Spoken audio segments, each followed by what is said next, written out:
My sister Naya stood there at her baby shower, 7 months pregnant, one hand on her perfectly round belly and the other holding a champagne glass filled with sparkling cider. The afternoon sun streaming through the country club windows caught her diamond wedding ring as she raised her glass for a toast. "At least my baby will have a father," she said, looking directly at me with that smile she'd perfected since childhood, the one that looked sweet to everyone else but felt like a knife to anyone who really knew her.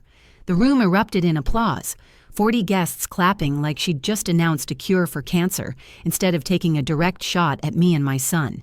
My mother Donna actually stood up from her chair, nodding with approval like this was some kind of motivational speech. My 10-year-old son, Devin, sat beside me, his small hand finding mine under the tablecloth, and I could feel him trembling. Not with fear. With something else I couldn't quite identify yet. But what happened next made everyone in that room wish they'd kept their mouths shut. Because my quiet, observant son, the boy they'd all written off as another statistic from a broken home, was about to detonate a truth bomb that would shatter their picture-perfect world into a million pieces. My name is Reese, and I'm 35 years old. I work as a marketing manager at a tech startup downtown, and I've been raising my son alone for the past 2 years. Not by choice initially, but now? Now I wouldn't have it any other way. My ex-husband Troy left when his gambling addiction finally caught up with him, draining our son's college fund and maxing out credit cards I didn't even know existed. The divorce was finalized on a rainy Tuesday in March, and I remember walking out of that courthouse feeling like I could breathe for the first time in years. Devin is the light of my life. He's 10, but sometimes when he looks at me with those serious brown eyes, I swear he has the wisdom of someone who's lived 100 years. He reads everything he can get his hands on, builds elaborate Lego cities in our living room, and has this way of noticing things other people miss. His teachers call him gifted. His counselor says he's remarkably well-adjusted. My family calls him unfortunate. My sister Naya is 32 and has always been everything I'm not. She married Mike right after college in a ceremony that cost more than my annual salary. She has the kind of life that looks perfect on Instagram. The colonial house in Westchester, the brand new SUV, the designer maternity clothes that cost more than my mortgage payment. She sends out Christmas cards every year with professional photos where everyone's wearing matching sweaters and genuine-looking smiles. Mike, her husband, is 34 and owns a chain of real estate offices across the tri-state area. He's the guy who shows up to family dinners in a polo shirt and khakis, talking about market trends and investment opportunities. He calls everyone buddy or sport, including me, which always makes my skin crawl. He likes to remind everyone that he's a self-made success, that he built his empire from nothing, that he knows what it takes to be a winner in this world. My mother Donna is 58 and has never forgiven me for divorcing Troy. In her world, women stick it out no matter what. They make it work. They don't air dirty laundry or admit failure. She raised Naya and me in a house where appearances mattered more than reality, where we learned to smile even when things were falling apart. She still introduces Naya as my daughter, the wife of a successful businessman, and me as my other daughter. My father, Carl, is 60 and operates on a simple principle: avoid conflict at all costs.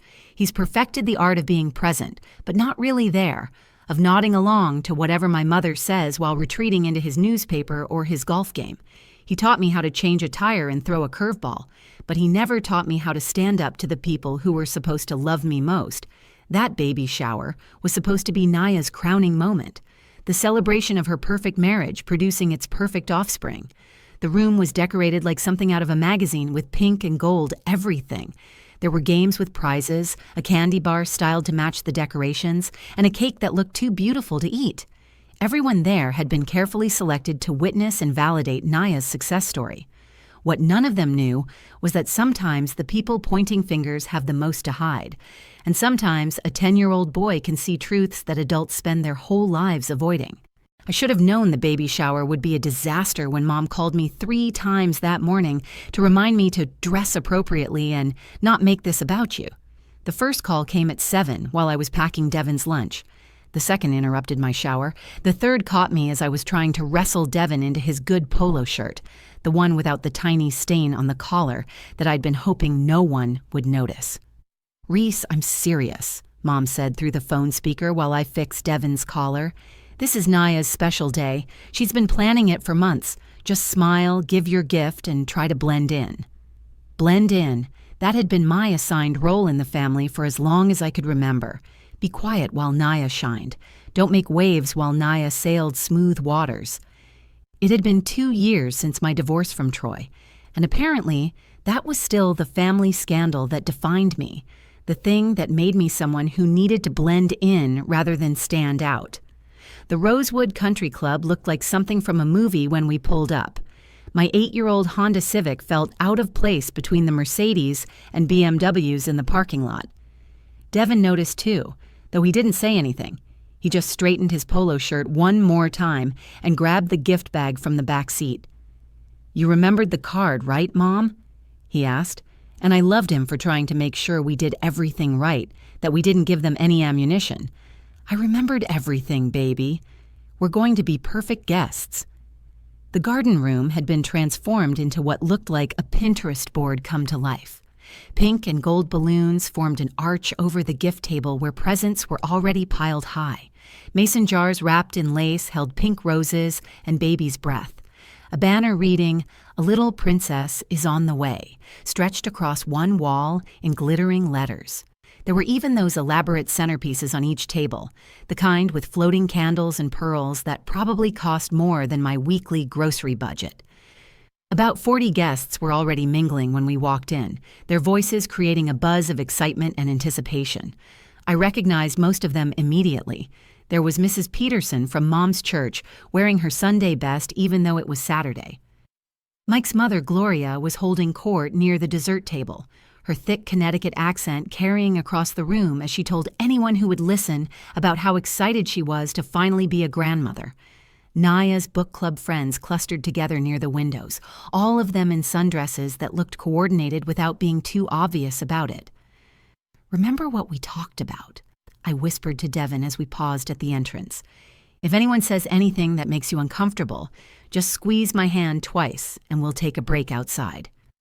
"I know, Mom, but I'm okay. We're okay." He said it with such conviction that I almost believed him. Almost forgot that last week he'd come home from school asking why his cousin-to-be would have something he didn't, a dad. My relationship with Naya had always been complicated, shaped by years of comparison and competition I never asked to be part of. Growing up, she was the straight A student who made the honor roll every semester, without trying. I was the B student who stayed up until midnight to pull my grades up. She was the one who dated the captain of the football team and went to prom in a dress that made her look like a princess. I went with a group of friends and left early to watch movies at someone's house. She married Mike in a ceremony with 200 guests and a reception at this very country club. I married Troy in a courthouse wedding with just our parents and his sister as witnesses. But here's what the family photos didn't show. I was happy in my simple life until Troy's addiction turned it into a nightmare. Naya might have had the big wedding, but I'd had real love, at least for a while. And when that love turned toxic, I had the strength to leave. That had to count for something, even if my family didn't see it that way. Mom greeted us at the door with her practiced smile, the one she used for church functions and family photos. She was wearing a new dress, pale yellow with tiny flowers, and her hair had been professionally styled that morning. "Reese, you made it," she said, as if there had been any question.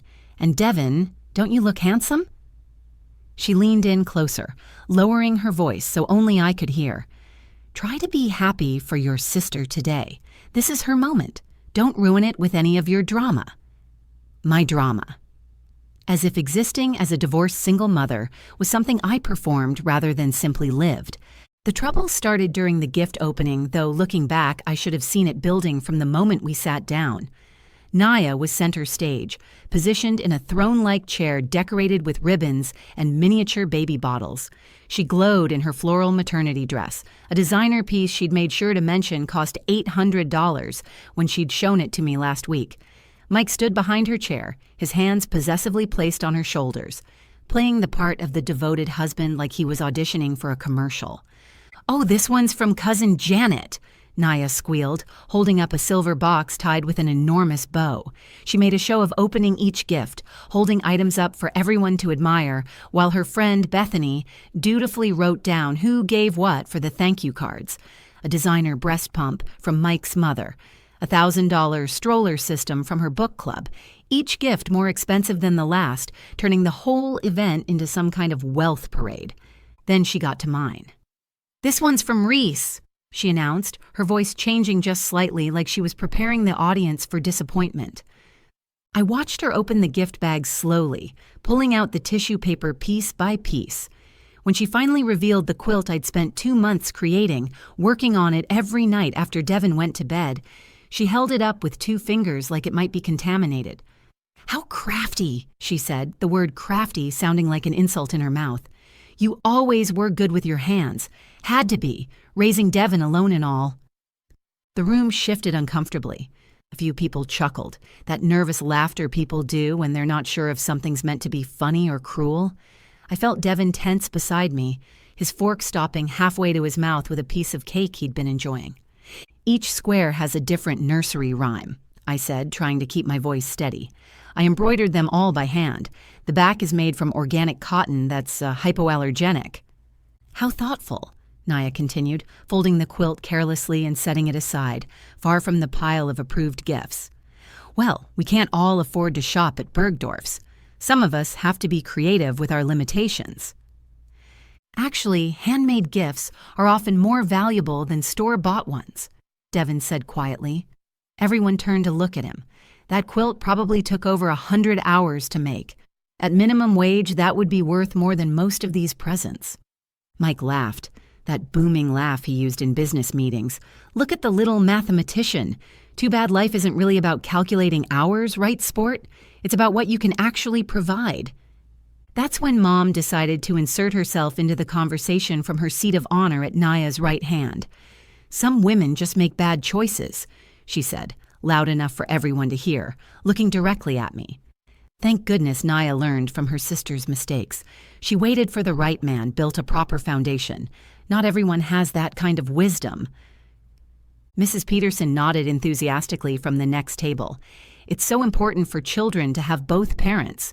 A stable home, you know. Studies show that children from broken homes struggle more with everything from academics to relationships." "My grades are better than most kids in my class," Devin said, his voice stronger now. "I'm in the gifted program." "Of course you are, sweetie," Naya said with exaggerated sympathy. "You're doing the best you can with your circumstances. It's just that children need male role models, someone to teach them how to be strong, how to be providers." She stood up then, cradling her belly with both hands in that performative way she'd adopted since the pregnancy began. "I just feel so blessed," she continued, her voice taking on a theatrical quality. "At least my baby will have a father, someone to teach him how to throw a ball, how to tie a tie, how to be a man, someone who'll be there for every birthday, every baseball game, every important moment. Not everyone can give their children that complete family experience." The room burst into applause. Actually applauded, like she'd just delivered some inspirational TED Talk instead of systematically destroying her nephew's sense of worth. 40 adults clapping for a woman who'd just told a 10-year-old boy that his life was somehow less than incomplete, broken. "Some of us are doing just fine," I managed to say, my voice shaking with controlled rage. "Of course you are, sweetie," Naya replied with fake sweetness that made my skin crawl. "I mean, Devin seems adjusted enough considering everything. It's not his fault his father chose gambling over family. We all just have to work with what we're given, don't we?" Mike decided to pile on. "Hey, the kid's got a good male role model now. Me, right, sport? I can teach him all those things Troy never stuck around for. Maybe take him to some ball games, show him how a real man takes care of his family." I was gathering my purse, ready to leave before I said something that would fracture this family even more than my divorce already had. My hands shook as I folded the napkin on the table, placed it next to the untouched piece of cake that looked too pretty to eat but probably tasted like cardboard anyway. The chair scraped against the floor as I stood, and I could feel 40 pairs of eyes watching me, waiting to see if I'd make a scene, prove them all right about the unstable divorced sister who couldn't keep it together. "Come on, Devin," I said quietly, reaching for his hand. "Let's go." But his hand wasn't there. Instead, he was standing up, his chair pushed back with deliberate precision. His face had changed from the hurt expression he'd worn moments ago to something else entirely. That quiet, observant expression I knew so well had shifted into pure determination. The kind I'd seen when he'd decided to enter the science fair even though he was the youngest competitor. The kind that meant he'd made a decision and nothing would stop him. "Mom, wait," he said, his voice carrying across the room with a clarity that made everyone stop their side conversations. The room was still buzzing with discussion about proper parenting and stable homes. Naya was accepting congratulations from her yoga friends about how lucky she was, how perfect her life was turning out, how her baby would have everything a child could need. Mike was shaking hands with some of his business associates, probably already planning which private preschool his unborn child would attend. Devin walked to the center of the room, navigating between the decorated tables with their pink centerpieces and crystal glasses. He stopped right next to the gift table, where all those expensive presents were piled high, looking small but somehow commanding attention. At first, people thought it was cute. The little boy from the broken home wanting to say something sweet to his aunt, probably to apologize for his mother's attitude or to congratulate Naya properly. Mom smiled indulgently. "What is it, sweetheart? Do you want to say something nice to Aunt Naya about the baby?" "Actually, Grandma, I have a question," Devin said, turning to face Naya directly. His voice was steady, almost conversational, like he was asking about the weather. Naya smiled that condescending smile she'd perfected, the one that made you feel like a child even when you were right. "Of course, sweetie. What is it? Do you want to know about the baby? Are you excited to have a cousin?" "I am excited about the cousin," Devin said, nodding thoughtfully, "but that's not my question." He paused, and I swear you could hear the ice clinking in glasses as people waited. Something in his tone had shifted the energy in the room, turned it from patronizing amusement to uncertain attention. "Aunt Naya," he continued, his young voice cutting through the garden room like a blade through silk. "Should I tell everyone about Uncle Mike's other family?" The words landed like a bomb in slow motion.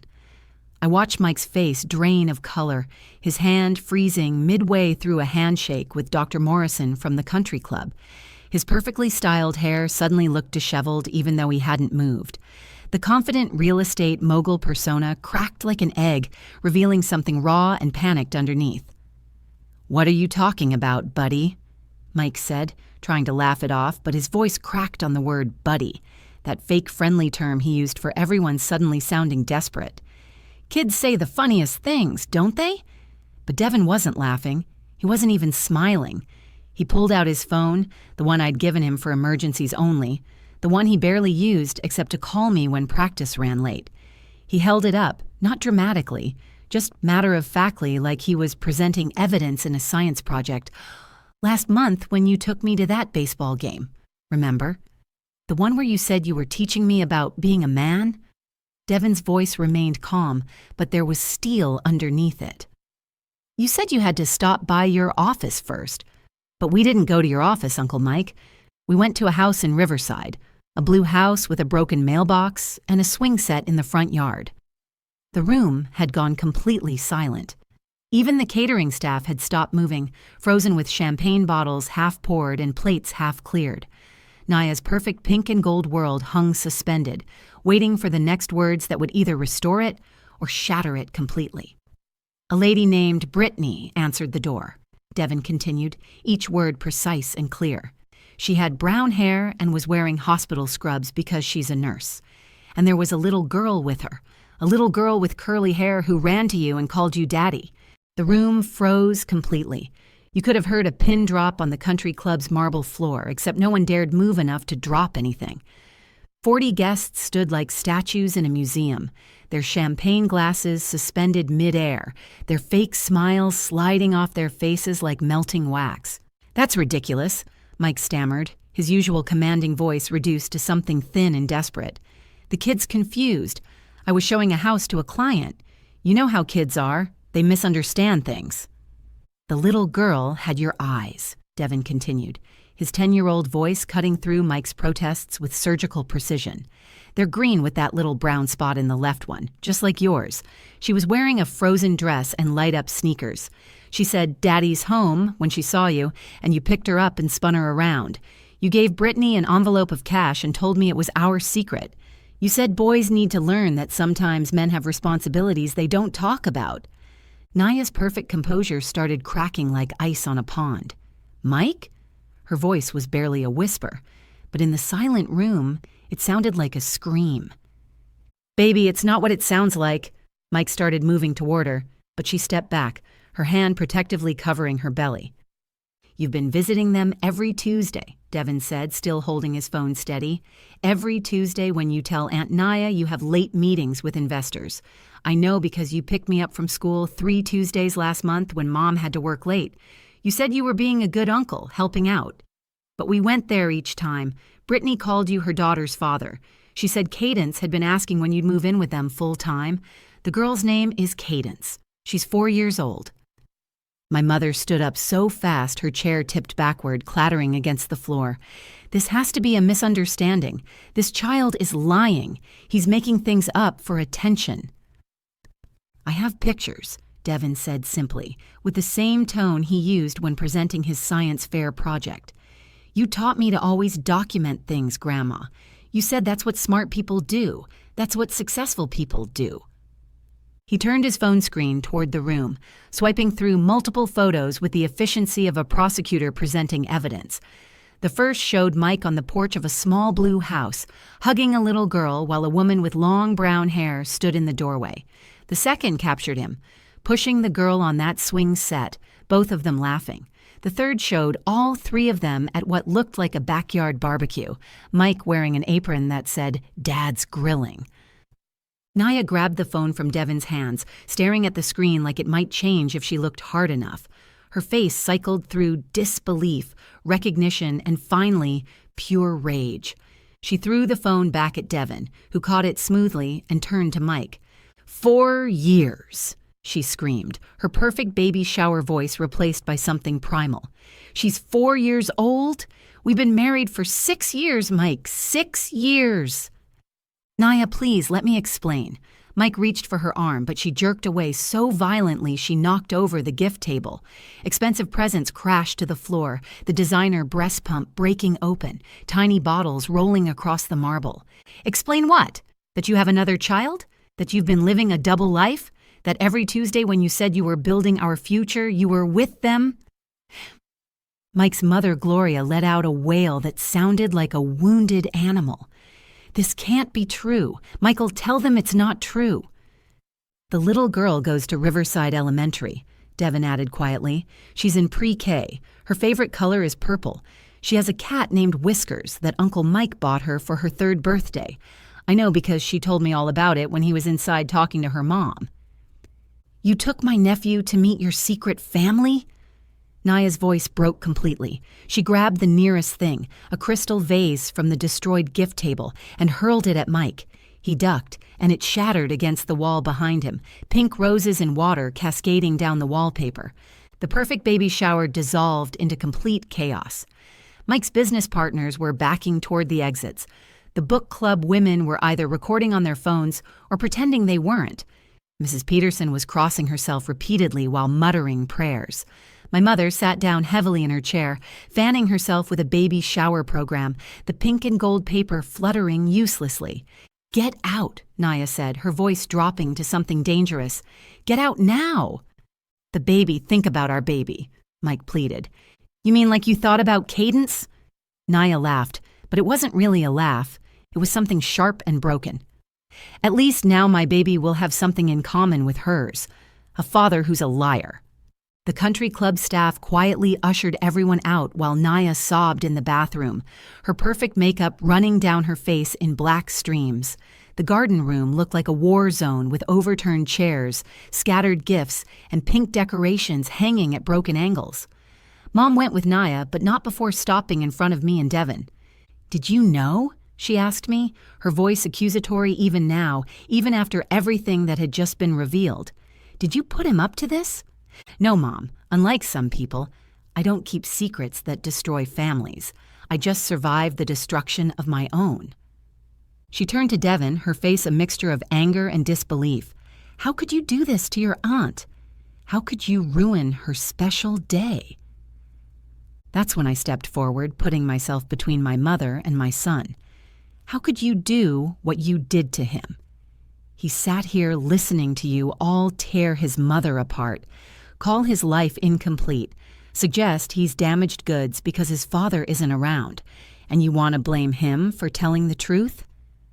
Devin looked up at me, then at his grandmother, his young face showing a maturity that broke my heart. Uncle Mike said I shouldn't tell because it would hurt Aunt Naya, but Aunt Naya was already hurting Mom, and you were helping her, Grandma. At least when Dad left, he just left. He didn't pretend to be perfect while living a lie. 2 weeks later, Naya moved back in with our parents. The divorce papers were filed within a month, Mike trying desperately to salvage something, anything. But Naya's lawyer was ruthless. Turns out, when you document 4 years of deception, judges tend to be unsympathetic. Mike's other family came out of the shadows too. Brittany had been told he was separated and planning to divorce, that he just needed time to handle the finances properly. She'd been raising Cadence alone, believing Mike's promises that soon they'd be a real family. The family dinners are different now. We actually have them, for one thing. Naya doesn't laugh about my single motherhood anymore. She actually asked me for advice last week about raising a child alone. Mom doesn't make comments about bad choices or broken homes. She's learned what I always knew. That judgment has a way of coming back around, that the people pointing fingers often have the most to hide. Devin and I have grown even closer, if that's possible. That night after the shower, he sat on his bed while I tucked him in, something he usually says he's too old for but seemed to need that night. Mom, did I do the right thing? He asked, his voice small in the darkness of his room.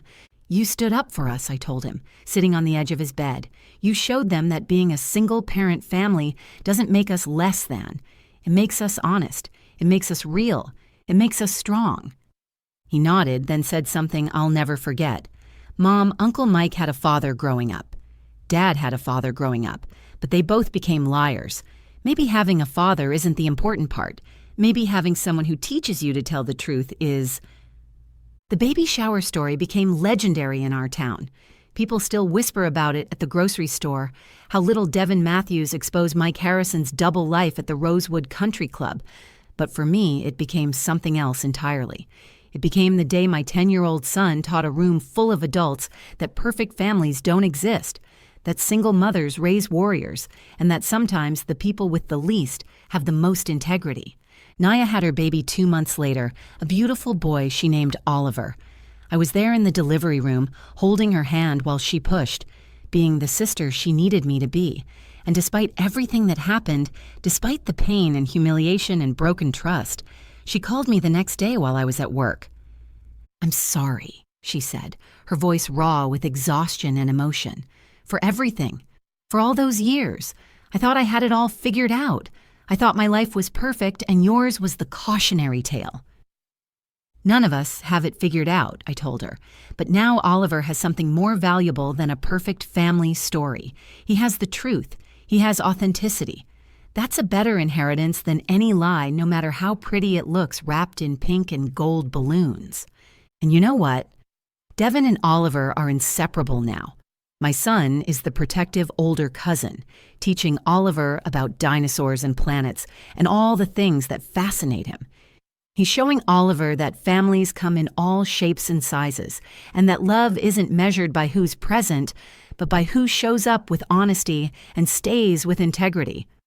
If this story resonated with you, if you've ever been judged for not having the perfect family, please share this video. Leave a comment about your own experience with family judgment or how you found strength in unexpected places. And don't forget to subscribe to the channel for more stories about real families, real struggles, and the unexpected ways truth finds its way to the surface.